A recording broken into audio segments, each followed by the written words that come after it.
Nous avons vu depuis le début de cette retraite que le Seigneur nous a promis la paix et que nous pouvons la conserver, à condition de faire ce qu'il nous a demandé. Croire au mystère de la providence, croire au mystère de la fécondité de nos croix, nous jeter en lui au moment de la difficulté, puisqu'il nous l'a promis, c'est en lui que nous conservons la paix. Mais surtout, nous venons le voir, nous installer en paix, pour qu'au moment de la tentation, tout de suite, nous soyons déjà en lui, et que nous puissions réagir magnifiquement à l'épreuve qui nous est arrivée. Voyons aujourd'hui, et pour terminer, que nous devons être aussi des artisans de paix. C'est l'une des béatitudes de l'Évangile. Tout faire pour rendre les gens heureux. Vous savez que c'était déjà la pensée de ceux qui se réfèrent à Confucius, qui demandait aux personnes de toujours sourire, pour que les autres ne soient pas attristés par leur visage. Un véritable Japonais sourit tout le temps. Vous ne savez pas ce qu'il pense, mais il fait tout pour que vous ne soyez pas attristés par la façon dont il vous regarde. Notre vie chrétienne est différente. Nous faisons tout pour faire plaisir à Jésus, qui voit notre sourire intérieur, qui accompagne les sourires que nous donnons aux autres pour leur faire plaisir. Alors nous allons voir à quel point nous devons espérer pour les autres des choses qui nous semblent impossibles à se réaliser.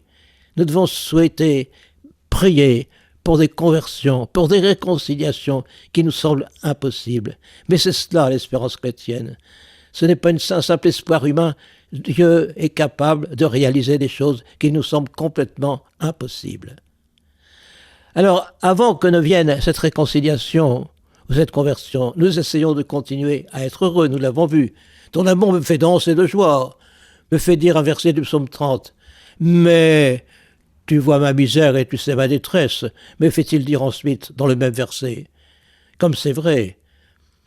Quand je souffre d'être trahi par une personne avec laquelle je m'entendais fort bien, je n'ai vraiment pas le cœur à danser. Et je le dis au Seigneur, tu vois ma misère et tu sais ma détresse. Mais il suffit de me souvenir du premier miracle que Jésus a accompli en venant parmi nous. Alors qu'il était encore embryon dans le sein de Marie, il a fait danser le petit Jean dans le sein de sa mère. Élisabeth, un fameux signe. Il voulait ainsi nous montrer ce qu'il voulait faire au plus intime de nous-mêmes en venant sur terre, nous faire entrer, quelles que soient nos déceptions, dans la danse perpétuelle d'amour qu'il danse avec son Père. Sauf exception rarissime, cette danse, nous ne la sentons pas en nous, mais elle existe bel et bien. Jésus est là, tout proche, dans notre cœur, et nous entraîne à dire avec lui, « Père, tu es super. Je suis ton enfant chéri, et tu es mon Père, un Père formidable. Tu m'aimes d'un amour infini, comme si j'étais seul, ton seul enfant, alors que tu en as des milliards. Effectivement, quand je suis triste de voir que beaucoup de gens ne m'apprécient guère, ma joie est de croire et de continuer à croire que tu es là et que tu m'aimes. Alors, après m'avoir fait goûter cet amour, l'Esprit me fait espérer qu'un jour, à son heure, je retrouverai mon fils, tout heureux de revenir voir ses parents, de leur montrer leurs petits-enfants et de recevoir mon pardon. Je me réconcilierai avec lui et je danserai avec tous ceux et toutes celles qu'un malheureux malentendu nous a séparés. C'est d'ailleurs ce que nous lui chantons dans un psaume qui exprime à la fois notre joie de croire en son amour et notre espérance. Mets ta joie dans le Seigneur, compte sur lui et tu verras. Il agira et t'accordera plus que les désirs de ton cœur. Oui, nous devons espérer que cette réconciliation sera une surprise, bien plus surprenante que tout ce que nous pouvons imaginer. Et notre espérance nous fait ainsi danser de joie. Mais danser de joie aussi le Seigneur, car, comme dit le psaume, Dieu se plaît en ceux qui espèrent en son amour. Cette espérance, nous devons demander à l'Esprit Saint de la faire grandir dans notre cœur, car c'est une grâce imméritée, mais que nous devons demander sans cesse avec confiance. Et alors, cette espérance me donne déjà une certaine joie, c'est la joie de l'espérance, parce qu'un jour je sais que la supplication cédera la place à un chant d'action de grâce, semblable à tous ces psaumes qui commencent par des pleurs et des gémissements, mais qui se terminent en chant de fête, au son des instruments de musique. Mes ennemis parlent contre moi, ils me surveillent et se concertent. Ils disent « Dieu l'abandonne, traquez-le, empoignez-le, il n'a pas de défenseur ». Toi qui m'as fait voir tant de maux et de détresse, tu me feras vivre, Seigneur, à nouveau. À nouveau, tu me tireras des abîmes de la terre. Tu m'élèveras, tu me grandiras, et tu reviendras me consoler. Alors moi, je te rendrai grâce sur la harpe pour ta fidélité. Je jurerai pour toi de ma cithare, Dieu d'Israël. Effectivement, un jour, à l'heure voulue par Dieu, nous serons délivrés de cette épreuve. Et nous avons le droit et le devoir d'espérer que la surprise qu'il nous prépare dépasse tout ce que nous pouvons imaginer. Nous lui faisons plaisir en espérant fermement qu'un jour, en ce monde ou dans l'autre, l'épreuve aura totalement disparu. Elle ne sera plus qu'un lointain souvenir, et son évocation sera même l'occasion de lancer vers lui un vibrant merci.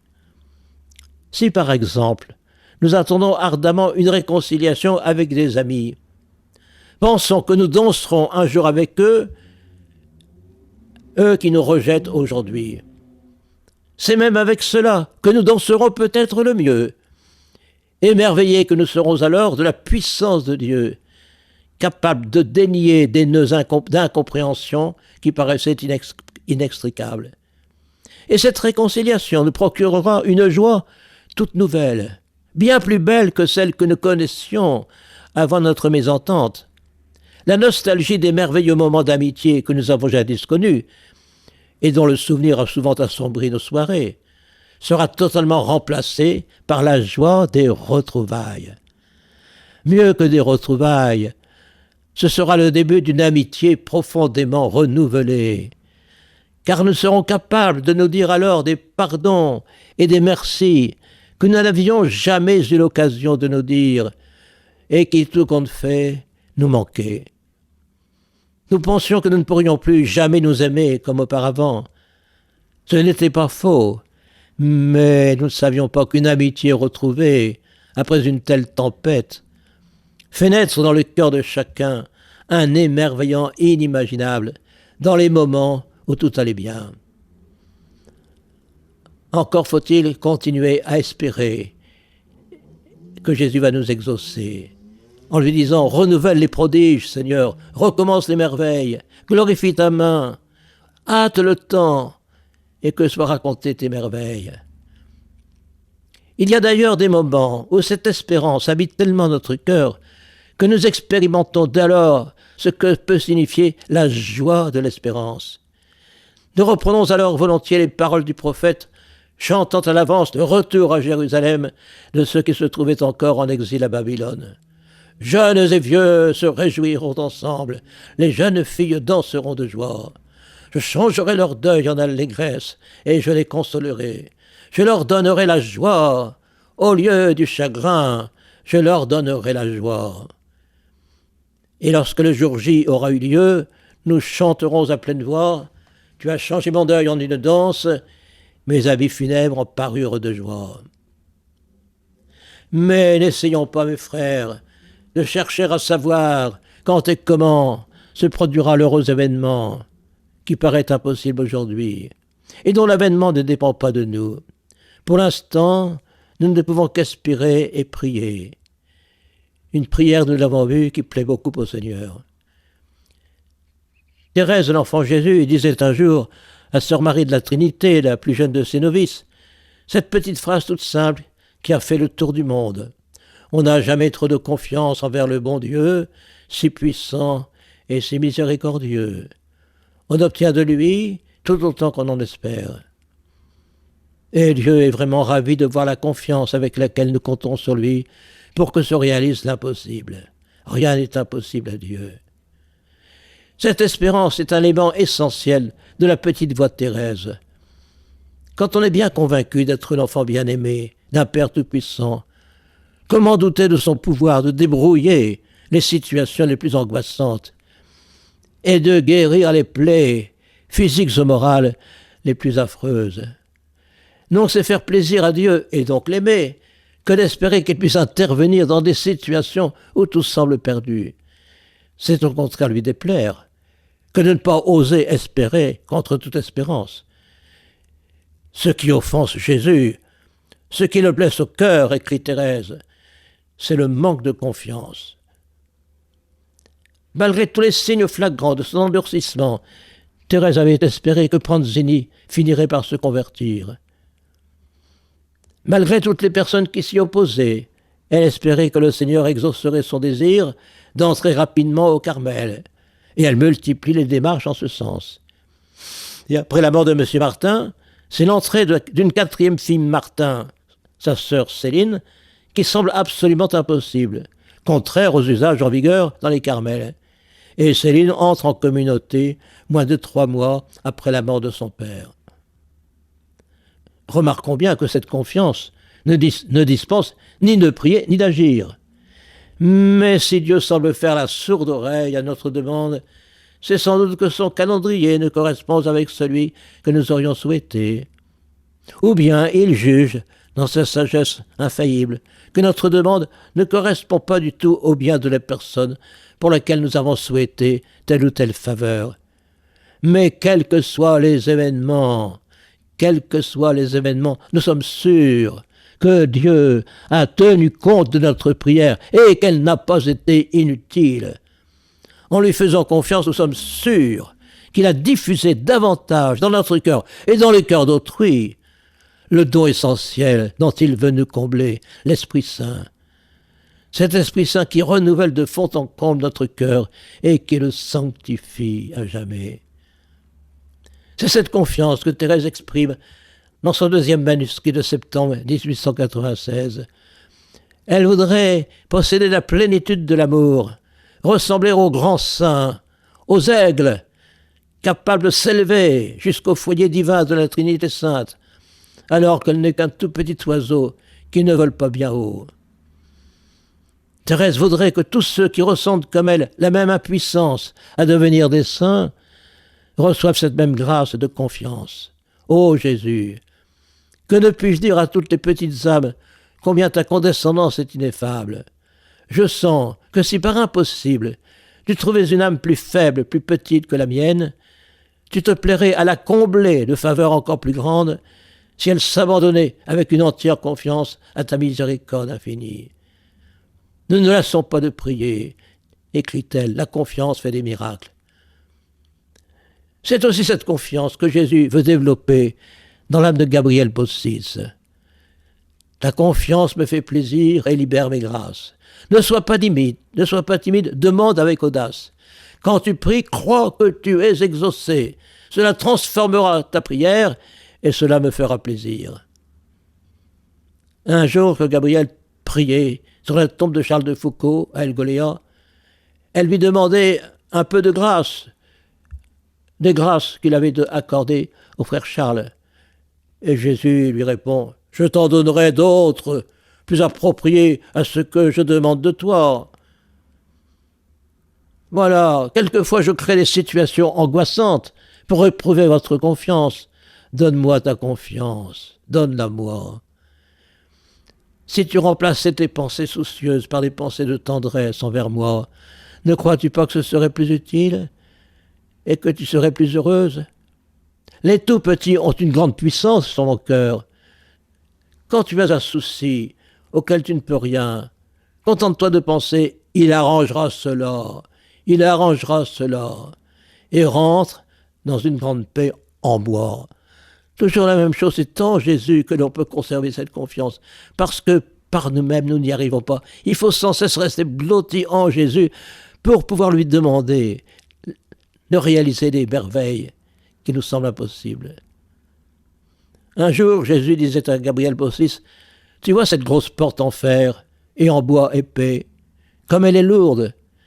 C'est une porte faite avec de la peur et de la méfiance que l'âme pose devant elle. Comment pourrais-je entrer à cause de cette porte? Ô mes intimes, ayez confiance dans ma richesse d'amour. Alors je me précipiterai avec la chose que vous désirez, car vous serez irrésistible. Quand tu vas voir de petits enfants, tu as toujours quelque objet pour le leur offrir. Moi qui suis Dieu, celui qui est riche, est-ce que je pourrais entrer dans une âme et ne rien lui laisser? Ah, si tu savais combien je suis heureux quand on me demande quelque chose. Je suis comme un marchand très bien assorti, qui sait qu'il dépassera les désirs de sa clientèle. Je suis comme un fiancé, heureux d'apporter à celle qu'il aime un coffret de splendides bijoux. Le 4 mai 1947, Gabriel assiste à la béatification par le pape Pie XII de Mère Alix Leclerc, la fondatrice avec Pierre Fourier au XVIIe siècle de la congrégation Notre-Dame. La sainteté de cette religieuse la décourage alors.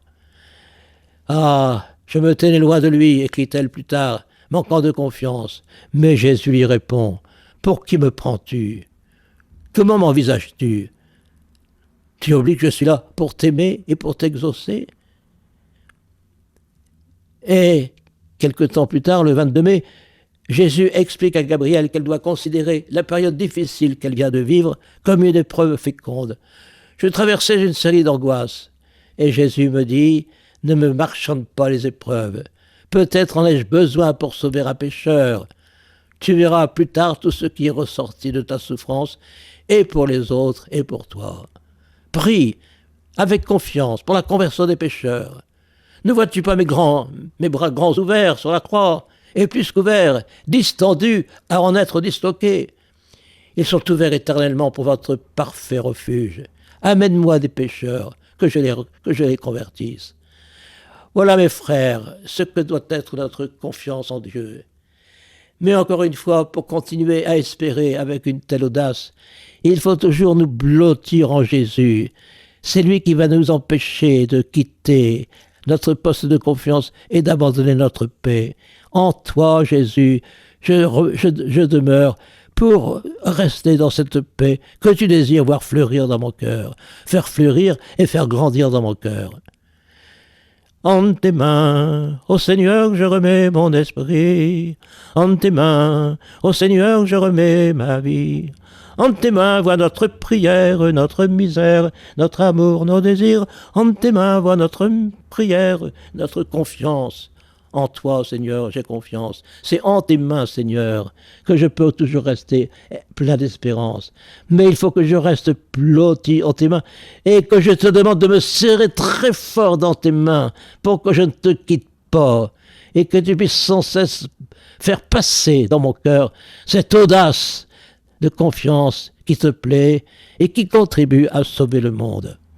Mets ta joie dans le Seigneur, compte sur lui et tu verras.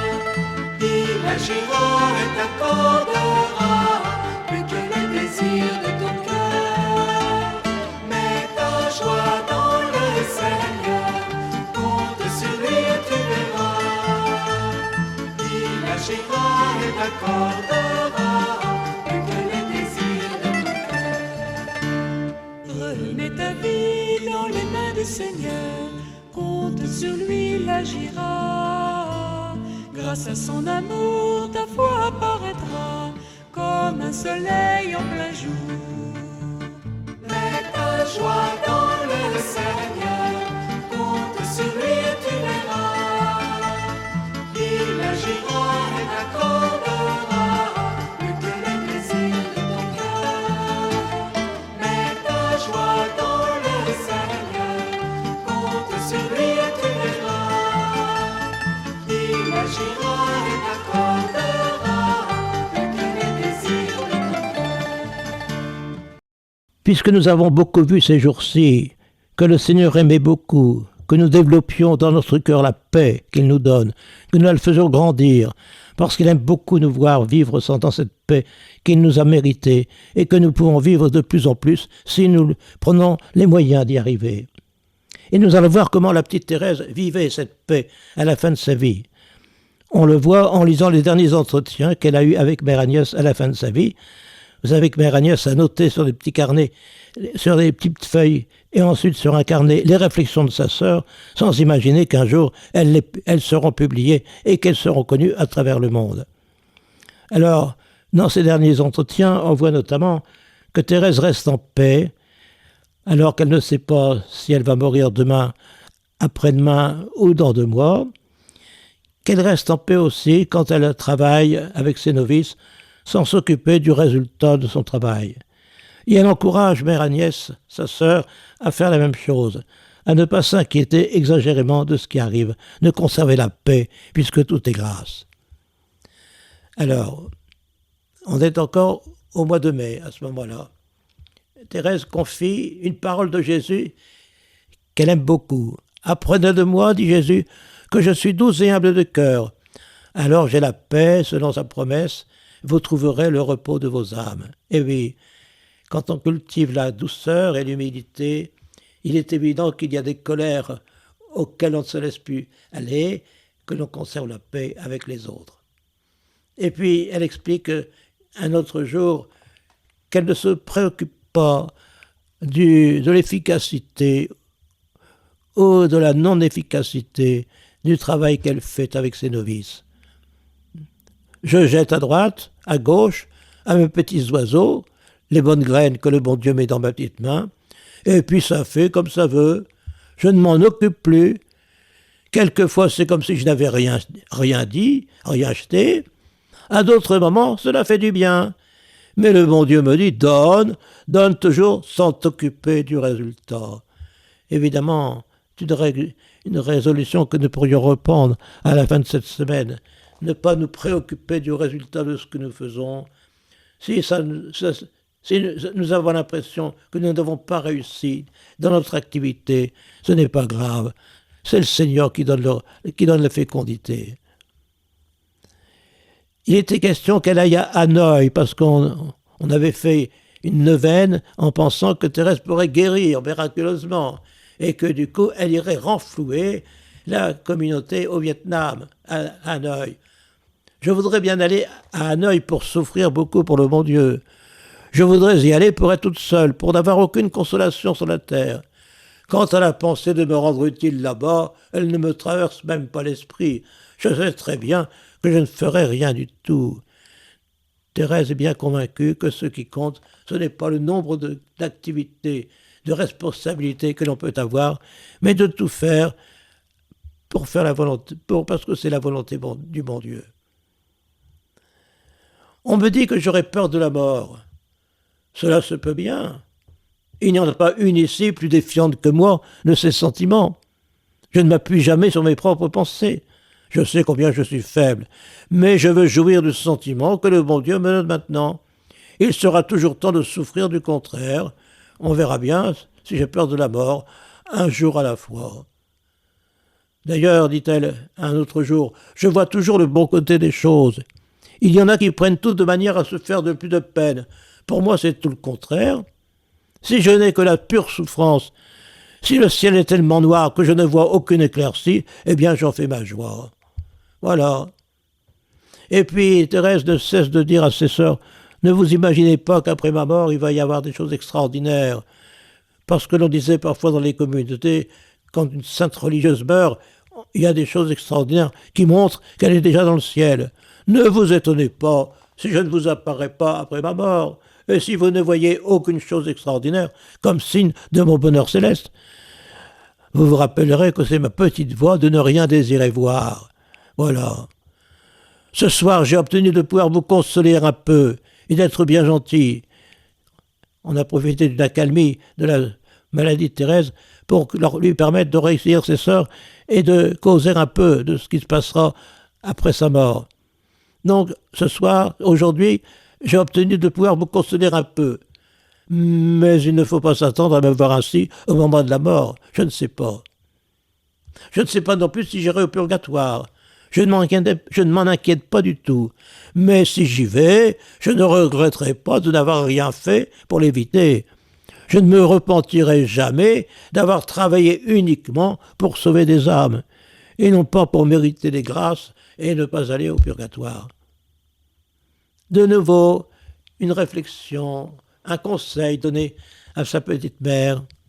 Ma petite mère, si vous êtes de nouveau prieur, ne vous inquiétez pas. Voilà, ne vous faites pas de peine comme jadis, comme autrefois. Vous serez au-dessus de tout. Vous laisserez penser et dire ce qu'on voudra. Vous ferez votre devoir en paix. Comme je le fais avec mes novices. On fait son travail et on ne cherche pas à savoir l'efficacité de ce que l'on fait. Et puis, ne faites jamais rien pour redevenir prieur, surtout. Et rien non plus pour ne pas l'être.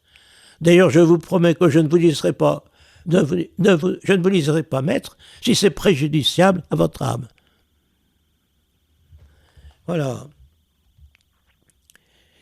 Si vous me trouviez morte un matin, n'ayez pas de peine. C'est que papa le bon Dieu serait venu tout simplement me chercher. Sans doute c'est une grande grâce de recevoir les sacrements, l'extrême-onction et l'Eucharistie avant de mourir. Mais quand le bon Dieu ne le permet pas, c'est bien quand même. Tout est grâce. On sait que c'est à cette occasion-là que Thérèse a dit ces trois mots qui résument tellement bien sa foi en la Providence. Mais on sait qu'elle le disait en d'autres occasions. Non, qu'elle n'a pas attendu ce jour-là. Bon, parce qu'à l'époque, je vous rappelle, il fallait être mourant, moribond, pour recevoir les derniers sacrements. Aujourd'hui, Thérèse aurait reçu les sacrements des malades bien avant. Avec quelle paix je laisse dire autour de moi que je vais mieux. La semaine dernière, j'étais debout et l'on me trouvait bien malade.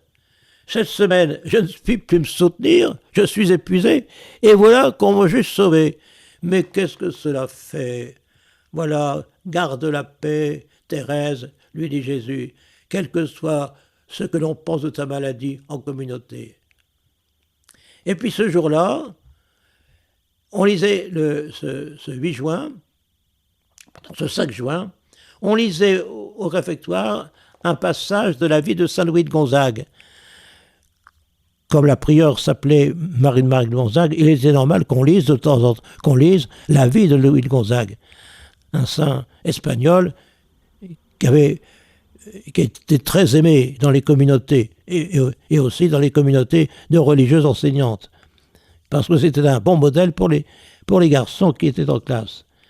Et Saint Louis de Gonzague a fait beaucoup de miracles après sa mort. On appelle ça les saints thaumaturges. Et un chanoine avait une grande dévotion pour Saint Louis de Gonzague. Il était malade, tellement malade qu'on pensait qu'il allait mourir. Les religieuses, les infirmières se préparaient à l'ensevelir. Il était dans le coma. Mais voilà qu'il se réveille en pleine santé, au grand étonnement de celle qui voulait l'ensevelir, et il raconte qu'il est guéri et que dans son coma, il a vu apparaître Saint Louis de Gonzague, faire tomber sur son édredon une pluie de roses en signe de la guérison miraculeuse qu'il allait recevoir. Thérèse entend cela, et après le repas, pendant le vaisselle, elle dit comme ça, en jouant à ses sœurs, elle dit « Ben moi aussi, après ma mort, je ferai pleuvoir des roses ». Elle ne s'imagine absolument pas qu'après sa mort, il y aurait beaucoup de miracles, et que lorsque les carmélites décideront de faire un volume racontant ces miracles, ils sont souvenus, elle se souvient que bien des années auparavant, Thérèse avait dit cela, moi aussi je vais pleuvoir des roses. Donc elles ont intitulé ce volume « Pluie de roses ». Voilà. Et maintenant aussi, depuis quelque temps, on s'amuse à faire pleuvoir des roses dans les fêtes en l'honneur de Sainte Thérèse de l'Enfant Jésus, pour montrer les grâces qu'elle va faire tomber du ciel par son intercession. Voilà. Mais la plupart des pèlerins des pèlerins de Lisieux n'imaginent absolument pas l'origine de cette expression. Je ferai pleuvoir des roses. Voilà, toujours l'abandon à ce qui arrive. Je ne comprends plus rien à ma maladie.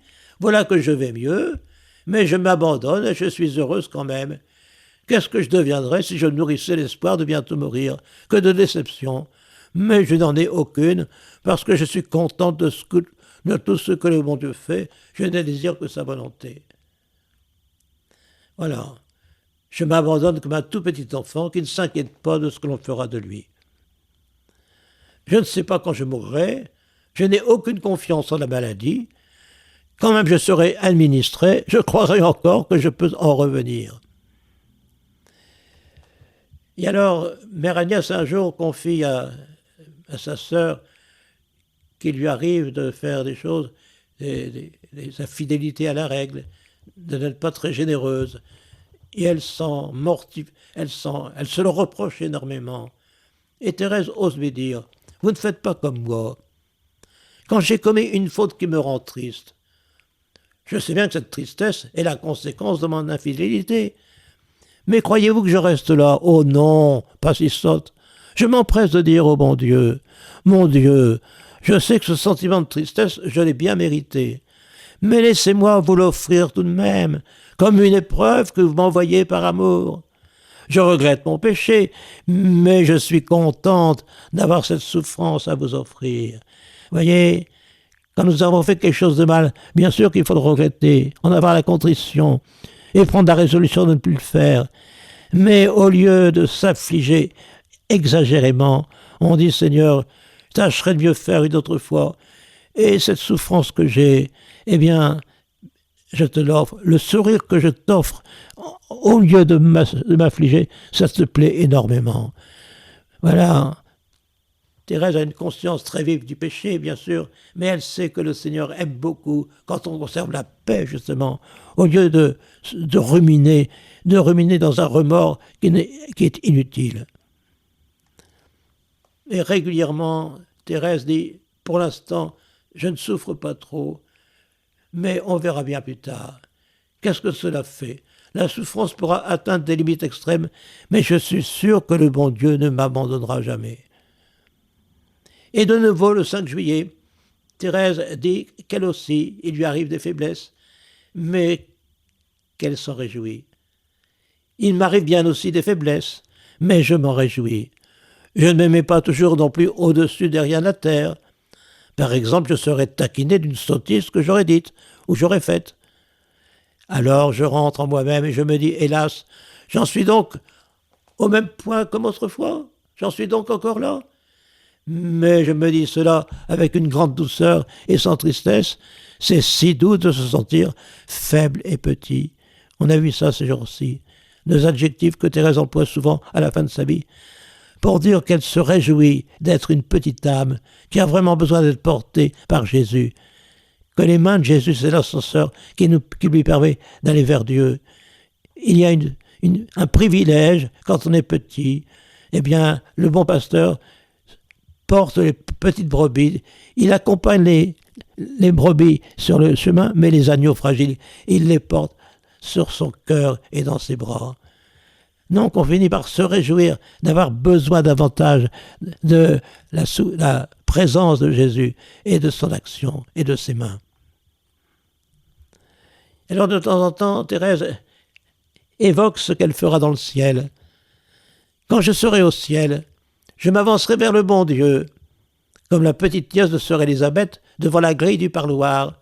La petite nièce avait le privilège d'aller au parloir rencontrer les religieuses. Vous savez, quand elle récitait son compliment à la fin, avant de quitter le parloir, et qu'elle finissait par une révérence en levant les bras, elle disait « Le bonheur pour tout ce que j'aime ». Eh bien, disait Thérèse, le bon Dieu me dira à moi aussi, quand j'arriverai au ciel. Qu'est-ce que tu veux, ma petite fille? Et je répondrai, le bonheur pour tout ce que j'aime. Voilà. Et Thérèse, évidemment, disait ça d'une façon amusante que les religieuses, par la suite, aimaient imiter. Je désire beaucoup l'extrême-onction. Tant pis si on se moque de moi après. Parce qu'on se moquait en quelque sorte d'une religieuse qui avait reçu l'extrême-onction, alors qu'elle continuait à vivre. Or, on s'est trompé. On reçoit l'extrême-onction quand on est moribond. Aujourd'hui, vous savez que l'extrême-onction s'appelle le sacrement des malades, pour bien montrer qu'on a bien le droit et le devoir de recevoir l'extrême-onction, alors qu'on n'est pas du tout moribond. Le 10 juillet, Thérèse revient à critiquer gentiment Mère Agnès de manquer de paix dans sa façon de diriger et de s'occuper des autres. Vous vous faites beaucoup trop de peine pour des affaires qui n'en valent pas la peine. Vous perdez la paix. Et elle se met à parler patois, comme on le fait aussi en Normandie. Quand vous avez quelque chose comme ça, c'est que c'est très vilain, c'est que vous craignez trop les conséquences. Toujours la même chose.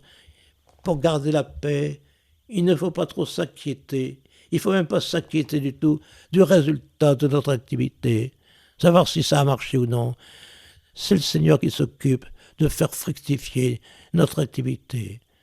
Ne craignez pas, ne vous occupez pas trop de ce qui se passe. Ne vous inquiétez pas si vous avez l'impression que ce que vous avez fait ne porte pas beaucoup de fruits. D'ailleurs, dit-elle, le 10 juillet, si mon âme n'était pas toute remplie d'avance par l'abandon à la volonté du bon Dieu, s'il fallait qu'elle se laisse submerger par les sentiments de joie ou de tristesse qui se succèdent si vite sur la terre, ce serait un flot de douleur bien amère, et je ne pourrais le supporter. Mais ces alternatives ne touchent que la surface de mon âme. Ah, ce sont pourtant de grandes épreuves. Et voilà que le 11 juillet, étant donné qu'elle pense qu'elle va bientôt mourir, elle se met à raconter des choses qu'elle n'avait jamais racontées, en pensant que ce serait peut-être bien qu'elle ait la simplicité de le dire pour ceux qui liraient plus tard sa circulaire après sa mort. Elle raconte la grâce mariale qu'elle a reçue en 1889, quand elle avait 16 ans, et qu'elle était depuis peu de temps au Carmel.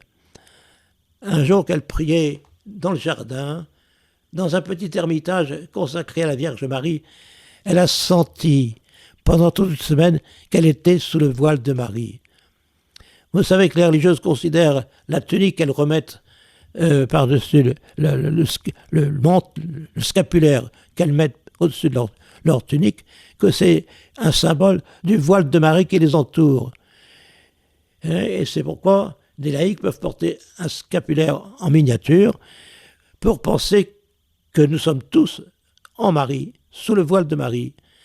Vous savez que c'est la grande idée de Grignon de Montfort, que nous sommes en Marie comme nous sommes en Jésus. Que la Vierge Marie ayant un corps glorifié, comme celui de Jésus, elle peut être partout, et que nous sommes tous sous le voile de Marie, comme nous sommes dans les mains de Jésus. Et donc, Thérèse sent pendant toute une semaine qu'elle est véritablement enveloppée par un voile plein de tendresse, le voile marial. Il y avait comme un voile jeté pour moi sur toutes les choses de la terre. J'étais entièrement caché sous le voile de la Sainte Vierge. En ce temps-là, on m'avait chargé du réfectoire, et je me rappelle que je faisais les choses comme ne les faisant pas. C'était comme si on m'avait prêté un corps. Je suis resté ainsi pendant une semaine entière. C'est évident que la piété mariale a été complètement renouvelée ce jour-là, en juillet 89. Mais, encore une fois, on ne l'a su que bien après la mort de Thérèse, quand on a publié les derniers entretiens. Le 11 juillet, encore, Thérèse dit « Il se fait une très grande paix dans mon âme. Ma petite barque est remise à flot. Je sais que je n'en reviendrai pas, car je sens la tuberculose avancer dans mon organisme. Mais je suis résigné à rester malade plusieurs mois, tant que le bon Dieu voudra. » Et elle explique comment, beaucoup plus jeune, elle a accepté de rester en paix quand elle ne réussissait pas quelque chose en allant au parloir. Vous voyez, c'est pas du jour au lendemain que Thérèse est arrivée à cette paix que l'on conserve quand on a l'impression de ne pas avoir réussi une activité apostolique quelle qu'elle soit. Quand ma sœur Geneviève venait au parloir, quand Céline n'était pas encore devenue religieuse carmélite, quand elle venait vers sa sœur au parloir, en parlant évidemment, en disant le désir qu'elle avait de venir la rejoindre un jour au Carmel. Eh bien, quand elle venait au parloir, je ne pouvais pas lui dire en une demi-heure tout ce que j'aurais voulu. Alors, dans la semaine, quand j'avais une lumière, ou bien si je regrettais d'avoir oublié de lui dire quelque chose, je demandais au bon Dieu de lui faire savoir et comprendre ce que je pensais. Et au prochain parloir, elle me disait juste ce que j'avais demandé au bon Dieu de lui faire savoir. Et du coup, elle va faire la même chose quand elle a l'impression de ne pas avoir dit les paroles de consolation qu'elle aurait dû dire. Au commencement, quand Mère Geneviève, Sœur Geneviève, quand elle avait de la peine et que je n'avais pas réussi à la consoler, je m'en allais le cœur navré. Mais je compris bientôt que ce n'était pas moi qui pouvais consoler une âme, elle doit conserver la paix. Et alors je n'avais plus de chagrin quand elle était partie toute triste. Je demandais au bon Dieu de suppléer à mon impuissance et je sentais qu'il m'exauçait. Je me rendais compte au parloir d'après. Depuis ce temps-là, quand j'ai fait de la peine involontairement, je demande au bon Dieu de réparer cela et je ne m'en tourmente plus. Nous avons vu ces jours-ci que le Seigneur est le grand réparateur, qu'il répare la porcelaine cassée et que par conséquent, lorsque nous avons l'impression d'avoir fait une gaffe qui déplaît, qui fait du mal à quelqu'un, Seigneur, tu vas réparer ça à ta façon. Tu es le grand réparateur, disait Jésus à Gabriel Possis. Une fois de plus, un autre jour, Thérèse rappelle à ses sœurs qu'après sa mort, elle ne fera pas forcément tomber beaucoup de roses sur ses sœurs, beaucoup de gratification. Ne croyez pas que lorsque je serai au ciel, je vous ferai tomber des alouettes rôties dans le bec. Ce n'est pas ce que j'ai eu, ni ce que j'ai désiré avoir. Vous aurez peut-être de grandes épreuves. On dirait, notre sœur ne s'occupe pas de nous. Vous aurez peut-être de grandes épreuves, mais je vous enverrai des lumières qui vous les feront apprécier et aimer. Et vous serez obligés de dire comme moi, Seigneur, vous nous comblez de joie par tout ce que vous faites. Voilà une phrase de Bible que Thérèse aimait beaucoup, parce que c'était une façon aussi d'exprimer sa foi en la providence. Elle avait mis ces quelques mots à la fin, elle avait écrit ces quelques mots à la fin de l'évangile de poche qu'elle portait toujours sur elle. Seigneur, vous me comblez de joie par tout ce que vous faites. Et elle avait souligné le mot tout pour bien exprimer au Seigneur sa foi en la providence. Tout ce que vous faites, Seigneur, ça me comble de joie. Ce sont des épreuves, mais forcément, il va en sortir un bien. Vous me comblez de joie par tout ce que vous faites. Voilà. Toujours cette confiance en la providence. Elle dit d'ailleurs une autre fois quelque chose du même genre. Mon cœur est plein de la volonté du bon Dieu. Aussi, quand on verse quelque chose par-dessus, cela ne pénètre pas à l'intérieur. C'est un rien qui glisse facilement, comme l'huile qui ne peut se mélanger avec l'eau. Je reste toujours au fond de mon cœur, dans une paix profonde, que rien ne peut troubler. Voyez, cette paix est due à la foi en la providence. Ce qui m'arrive, c'est Dieu qui le permet. Et les événements ne viennent pas troubler cette paix profonde. C'est de l'huile qui ne pénètre pas à l'intérieur de mon cœur. Alors, nous arrivons au 17 juillet, une date importante, où Thérèse va dire quelque chose de fondamental. Elle est une hémoptysie importante, à 2 heures du matin, elle crache le sang. Et Thérèse dit à ce moment-là ce qu'elle sent, elle pense qu'elle va aller au ciel, et elle exprime ce qu'elle pense du ciel, cette fameuse promesse qu'elle fait. Je sens que je vais entrer dans le repos, mais je sens surtout que ma mission va commencer, ma mission de faire aimer le bon Dieu comme je l'aime, de donner ma petite voix aux âmes. Si le bon Dieu exauce mes désirs, mon ciel se passera sur la terre jusqu'à la fin du monde.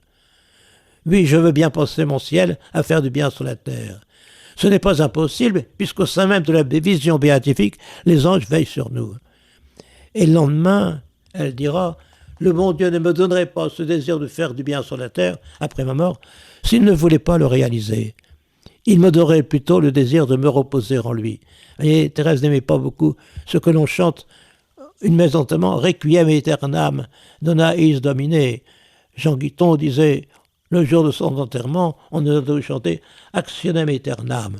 Thérèse désirait passer son ciel à travailler sur la terre. Voilà. Et elle explique que très tôt, alors qu'elle était encore toute jeune religieuse, elle avait compris combien les épreuves étaient finalement des cadeaux du Seigneur. Au moment des épreuves de papa, j'avais un désir violent de la souffrance. Un soir que je le savais plus malade, sœur Marie des Anges, me voyant bien triste, me consolait de son mieux. Mais je lui dis, « Oh ma sœur, je sens que je puis encore souffrir davantage. » Elle me regarda tout étonnée et me le rappelait souvent. Et oui, elle avait compris que les souffrances de papa, c'est une bénédiction, et par conséquent, je peux y participer. Et je me souviens, dit-elle à cette occasion, je me souviens qu'un jour, au plus fort de nos épreuves, je rencontrai sœur Marie du Sacré-Cœur, sa sœur aînée, sa marraine, après avoir balayé l'escalier du dortoir. Nous avions la permission de parler, et elle m'arrêta. Alors je lui dis que j'avais beaucoup de force, et qu'à ce moment, je pensais à cette parole de Masan Chouetchine, qui me pénétrait tellement que j'en étais comme embrasé. La résignation est encore distincte de la volonté du bon Dieu. Il y a la même différence qu'entre l'union et l'unité. Dans l'union, on est encore deux, dans l'unité, on n'est plus qu'un. Je voyais combien je devais accepter la volonté du bon Dieu.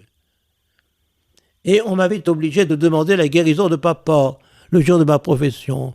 Mais il me fut impossible de dire autre chose que « Mon Dieu, je vous en supplie, que ce soit votre volonté que papa guérisse. »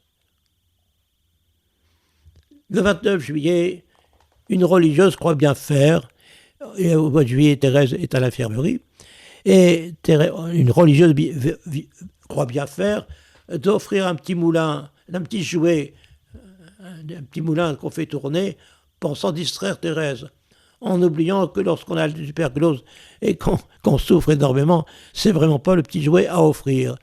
Donc elle fait sentir, elle l'accepte, elle fait sentir que c'est pas forcément ce qui lui aurait plu. Et puis aussitôt elle se rend compte qu'elle a manqué de délicatesse. Elle rappelle la sœur, « Oh, je vous demande bien pardon, j'ai agi par nature, priez pour moi. » Évidemment, la sœur le lui pardonne volontiers. Et quelques minutes après, Thérèse dit à celle qui est à côté d'elle, « Oh, que je suis heureuse de me voir imparfaite et d'avoir tant besoin de la miséricorde de bon Dieu au moment de la mort. » Vous voyez, toujours cette idée que Thérèse se réjouit d'être faible et petite, d'avoir besoin de la miséricorde du bon Dieu et surtout d'avoir besoin d'être aidée sans cesse par le bon Dieu. Elle a bien compris qu'il y a un privilège en quelque sorte à être faible parce que le Seigneur a un faible pour les faibles. Le Seigneur aime s'occuper des petites brebis fragiles. Les brebis, on ne s'en occupe pas, les agneaux fragiles, on les porte dans ses bras. Si le vent des tentations s'élève, si tu heurtes le rocher des épreuves, si les flots de l'ambition t'entraînent, si l'orage des passions se déchaîne, regarde l'étoile, invoque Marie. Si tu la suis, tu ne crains rien. Regarde l'étoile, invoque Marie. Elle te conduit sur le chemin. Dans l'angoisse et les périls, le doute, quand la nuit du désespoir te recouvre, si devant la gravité de tes fautes, la pensée du jugement te tourmente, regarde l'étoile, invoque Marie. Si tu la suis, tu ne crains rien. Regarde l'étoile, invoque Marie. Elle te conduit sur le chemin.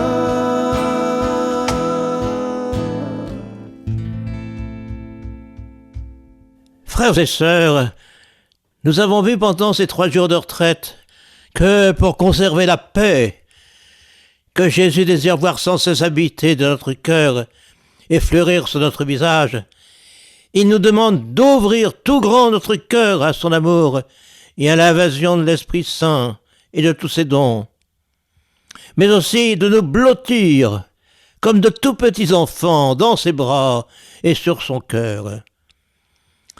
Pour vous aider à répondre de votre mieux à cette invitation pressante que nous fait Jésus, de demeurer toujours davantage en lui et de le laisser demeurer toujours davantage en nous, voici une prière que je vous propose et qui pourrait répondre à cette invitation, soit chez vous, soit lorsque vous allez passer un moment devant le très saint sacrement, comme vous allez le faire demain, le jeudi saint. Une prière que j'aime accompagner d'un balancement de mon corps pour mieux vivre mon désir de plus grande communion avec Jésus. Un balancement, c'est-à-dire une inclination suivie d'un redressement. Un balancement que les Juifs utilisent depuis des siècles pour parler à Dieu.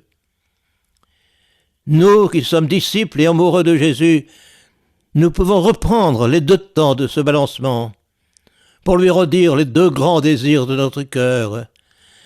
Nous faire tout petit devant lui, l'adorer, lui demander de nous aider et nous ouvrir à l'invasion de son amour et de ses grâces. Donc, ce balancement consiste en ceci. Je commence par m'incliner devant Jésus pour l'adorer, le reconnaître comme mon Maître et Seigneur. Et puis, je me laisse tomber dans ses bras et sur son cœur, la place où se trouvait l'apôtre Jean le soir de la Cène, et où Jésus nous invite à nous tenir nous aussi. Je m'y installe, car nous l'avons vu, c'est là, en Jésus, sur son cœur et dans ses bras, que nous sommes le plus à l'abri de toutes les tempêtes de notre vie. Et puis, 2e temps, je me redresse, ou plutôt je demande à Jésus de me relever lui-même, et j'ouvre tout grand mon cœur à l'invasion de son amour et de ses grâces. Et je peux continuer ainsi par toute une kyrielle de balancements, par lesquels je lui redirai les 2 grands désirs de mon cœur, qui sont aussi les siens. Je suis donc sûr d'être exaucé.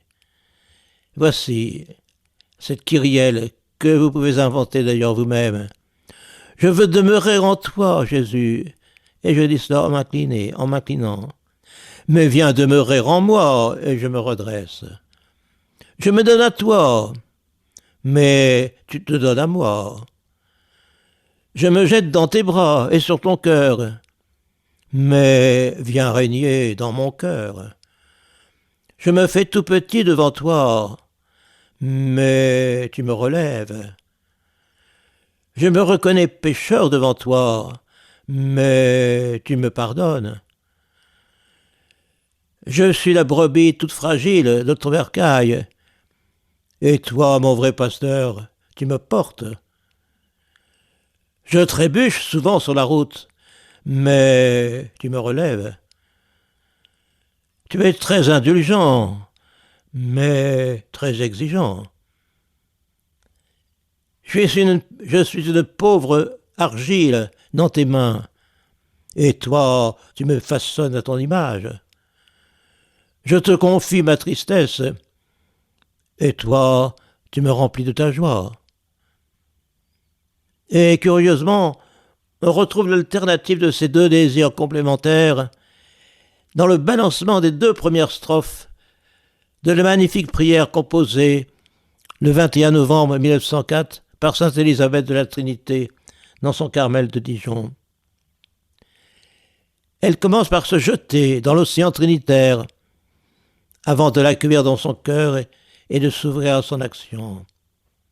Ô mon Dieu, Trinité que j'adore, aidez-moi à m'oublier entièrement pour m'établir en vous immobile et paisible, comme si déjà mon âme était dans l'éternité. Que rien ne puisse troubler ma paix ni me faire sortir de vous, ô monde immuable, mais que chaque minute m'emporte plus loin dans la profondeur de votre mystère. Et voici le second mouvement, où j'accueille la Trinité dans mon âme, dans mon cœur. Pacifiez mon âme, faites-en votre ciel, votre demeure aimée, et le lieu de votre repos. Que je ne vous y laisse jamais seul, mais que je sois là tout entière, tout éveillée en ma foi, toute adorante, toute livrée à votre action créatrice. Voilà. Et ensuite, je me rappelle que demain, c'est le jeudi saint. Et par conséquent, je me prépare à vivre ce jeudi saint en pensant à ce qui s'est passé à la scène, dans ce dernier repas de Jésus avec ses apôtres. Et j'écoute Jésus me dire ce qu'il disait à Gabriel Bossis. « Place-toi près de moi, au cénacle, où est Jean, pendant que j'invente mon Eucharistie. Regarde ma joie. Je ne semble même plus penser à mon atroce passion qui va commencer tout à l'heure. Je suis tout entier dans l'amour des hommes, non seulement des 11, mais de tous les hommes à venir, jusqu'au dernier du dernier temps. As-tu pensé quelquefois, Gabriel, au poids d'amour qui a pu me faire arriver à l'institution du sacrement de l'Eucharistie? Je brûlais d'être à vous, de rester en votre possession jusqu'au dernier jour, d'être comme votre chose, prise, mangée et bue. N'aie pas peur de ce mot manger. Je l'ai mis dans l'Évangile. Il explique l'union que je veux avoir avec vous. Oh, mange-moi, mangez-moi sans crainte. Vous satisfaites ainsi mon amour, vous soulagez mon ardente soif que j'ai de vous. Et puis, je suis heureux d'être enfermé dans votre maison d'église, de vous y attendre, de vous y écouter, de vous y consoler, dans la plus intime des unions. En ce soir du jeudi saint, prends un langage nouveau pour me témoigner ta reconnaissance amoureuse, tant d'hosties reçues dans ta vie. Et n'oublie pas que le plus heureux de nous deux, c'est toujours moi. Jeudi saint, l'Eucharistie, c'est pour te consoler de n'avoir pas été sur la terre pendant mes 33 ans. Tu aurais été heureuse de me voir comme me voyait Marie-Madeleine. Sois donc heureuse maintenant de me posséder. C'est le même moi. Et après la communion, jouis de moi. Arrête-toi de tes prières pour jouir de mon amour. Et oui, mes frères, nous devons jouir de Dieu. Je vous l'ai déjà dit.